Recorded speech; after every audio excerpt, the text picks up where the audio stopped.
Waalaikumsalam warahmatullahi wabarakatuh. Ini Ustadz, saya suka melihat orang gampang panik gitu Ustadz. Apakah itu bagian dari fitrah? Maksudnya apakah setiap orang tuh fitrah takutnya sama atau Allah beda-bedakan gitu? Tapi kok ada yang kayaknya panikan banget, dikit-dikit takut, dikit-dikit takut gitu, takut ini, takut itu gitu. Terus yang kedua, masalah pendidikan anak gitu. Bagaimana Ustadz supaya anak-anak lebih takut dalam pengawasan Allah gitu, saat berbuat salah dalam pengawasan Allah daripada takut sama setan misalnya Ustadz. Kayaknya mereka lebih lebih takut sama setan gitu daripada sama adanya malaikat atau adanya pengawasan Allah. Gitu Ustadz. Baik, yang pertama, takut yang Allah tanamkan pada jiwa secara fitrah itu ketakutan yang wajar. Ketakutan yang wajar sifatnya. Wajar itu ada di tengah. Ya, wa kadzalika ja'alnakum ummatan wasata. Quran surah ke-2 ayat 143. Demikian kami jadikan kalian umat yang pertengahan. Ya. Jadi saya ingin menunjuk kata wasatanya di sini. Ya, walaupun ini menunjuk kepada sikap, saya ingin tunjukkan pertengahannya. Jadi tengah-tengah ini maksudnya adalah hal yang wajar. Ya, takut, gelisah seperti tadi yang saya contohkan. Gelisah kalau tiba-tiba anak pulang terlambat, ya. Ya, gelisah ketika awan pekat, mendung, itu gelisah yang wajar. Ini bisa kita tarik ke kanan, bisa kita tarik ke kiri. Kalau yang standar, yang wajar, yang biasa ini, kita naikkan levelnya untuk mendekat kepada Allah. Dengan berlatih, berzikir, belajar, tidak harus meninggalkan aktivitas harian. Karena kerabat-kerabat, sahabat-sahabat Nabi pun yang pebisnis, yang politisi, itu kan? Yang diplomat, yang birokrat itu banyak.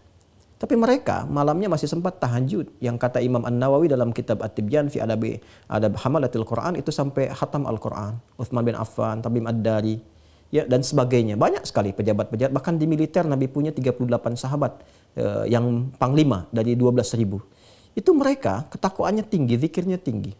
Nah, mereka naikkan levelnya dari yang wajar menjadi tinggi. Sehingga harapannya dengan itu semua selalu ada dalam perlindungan Allah Subhanahu wa Ta'ala. Jadi ketakutannya bukan ketakutan biasa lagi, bukan standar, tapi naik di atas itu, cuma sifatnya positif. Sifat takut positif ini adalah sifat takut yang mengantarkan dia selalu berada dalam perlindungan Allah. Jadi kalau misalnya dia mau bicara, dia tata dulu nih. Pembicaranya Allah ridha nggak? Kalau bicara nyakitin orang lain nggak sih? Lawan bicara kita tersinggung tidak? Kalau bercanda pun dia cari kata-kata yang tidak berlebihan.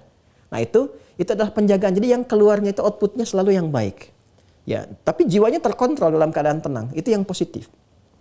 Kalau negatif, dari yang wajar tadi yang tengah-tengah, itu terbawanya apa yang disebut dengan sekarang dengan anxiety itu. Kegelisahan yang tidak wajar. Sedikit-sedikit gelisah. Sedikit-sedikit penasaran. Sehingga yang keluar dari situ apa? Pertanyaan-pertanyaan yang tidak wajar. Ya, pikiran-pikiran yang tidak wajar. Sehingga memberikan bahkan beban kepada pikiran, bukan ketenangan. Karena normalnya kalau dia menjadi khasyah yang positif atau khauf yang netral, itu pikiran nggak terbebani. Masih biasa. Tinggal dia berikhtiar mengatasi itu. Tapi kalau sedikit-sedikit dia mendapatkan kegelisahan yang memberikan beban kepada pikiran, itu was-was dari syaitan. Yaitu was-was. Dan setan memberikan ketergesa-gesaan. Innamal ajalatu minasyaitan, kata Nabi. Ketergesa-gesaan itu dari setan. Ya, untuk bersikap dan sebagainya. Maka bagaimana keluar dari situ? Mendekat kepada pilihan-pilihan zikir. Ya, yang pertama adalah membangun kekuatan keyakinan dengan Allah. Berlindung, kata Nabi, kepada Allah dari godaan setan. Anda bisa mengatakan satu di antara doa yang Anda bacakan, Rabbi inni a'udzubika min hamazatis syayatin wa a'udzubika rabbi ayyahdurun. Jadi kalau sedang hadir kegelisahan-kegelisahan, apa yang orang kenal dengan anxiety misalnya, ya, kegelisahan yang tidak wajar, yang tadi saya sampaikan ke aspek ke sebelah kiri, maka segera permohon kepada Allah berlindung. Ya Allah, aku berlindung kepadamu dari kehadiran setan yang memberikan was-was dan kegelisahan yang tak wajar. Ya kan? Atau Anda bisa katakan a'udzubillahi minasyaitonir rajim. Itu yang pertama. Yang kedua, Anda bisa isi dengan pilihan zikir yang tadi saya sampaikan, ya, bisa dengan Al-Qur'an.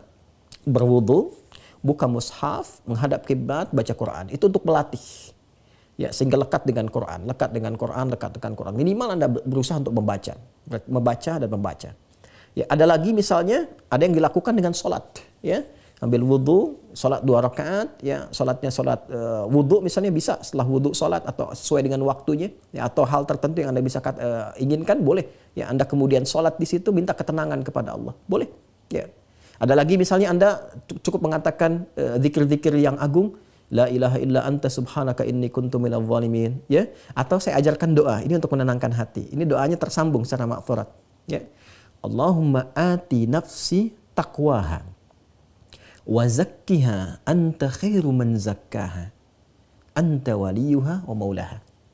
Ini doa yang sering saya biasakan baca, minta ketenangan, ya, ketentraman, ya.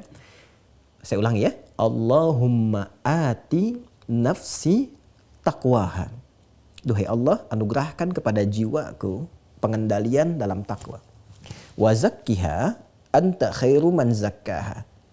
Dan bersihkanlah ia dari segala gangguan dan kotoran, karena engkaulah yang maha untuk melakukannya.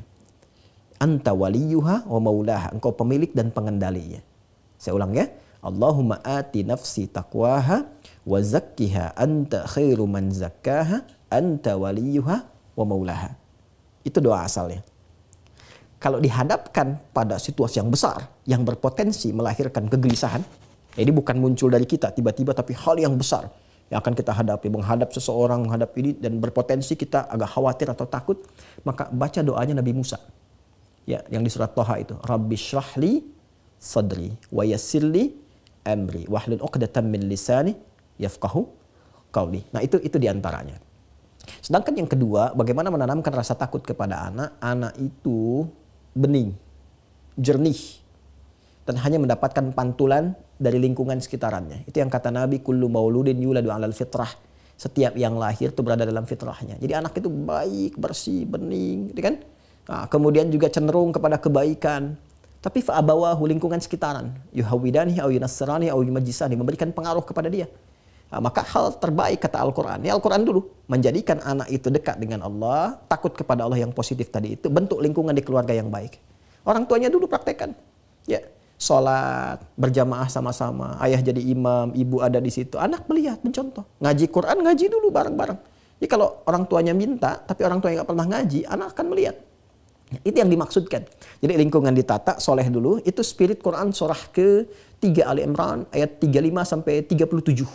Jadi Imran dengan Hannah itu diberi contoh oleh Allah lewat Imran dan Hannah. Jadi bukan Nabi, bukan Rasul. Supaya kita nggak ngeles. Ya, ini kan Nabi, ini kan Rasul. Allah kasih yang bukan Nabi, bukan Rasul. Ya. Imran dengan Hannah kompak. Menyiapkan diri bahkan dari sejak mengandung Hannah. Ya, cuma kadar Allah nanti Imran meninggal kan. Imran meninggal duluan. Ya, Hannah melahirkan Maryam. Tapi amanahnya dijaga. Begitu kemudian Maria lahir, apa yang terjadi? Yang terjadi indahnya adalah disiapkan seperti amanah sebelumnya. Dipilih guru yang baik Nabi Zakaria, ditempatkan di tempat yang baik mihrab, kemudian dirawat di sekitarnya dengan cara yang terbaik. Apa yang terjadi? Jawabannya fataqabbalaha rabbuha biqabulin hasanin wa ambataha nabatan hasana. Selanjutnya, ketika orang tua benar-benar berikhtiar seperti tadi yang disampaikan, harta berikan yang halal, doa minta kepada Allah, ayat 36-nya berdoa, doa minta kepada Allah Subhanahu wa taala, berikan harta yang halal, bangun lingkungan yang kondusif, cari guru yang baik, biarkan selanjutnya kata Allah, saya yang menjaga anak itu berada dalam penjagaan yang terbaik. Itu spiritnya dan prakteknya ada di Quran surah 31, Luqman ayat 13 sampai dengan 19.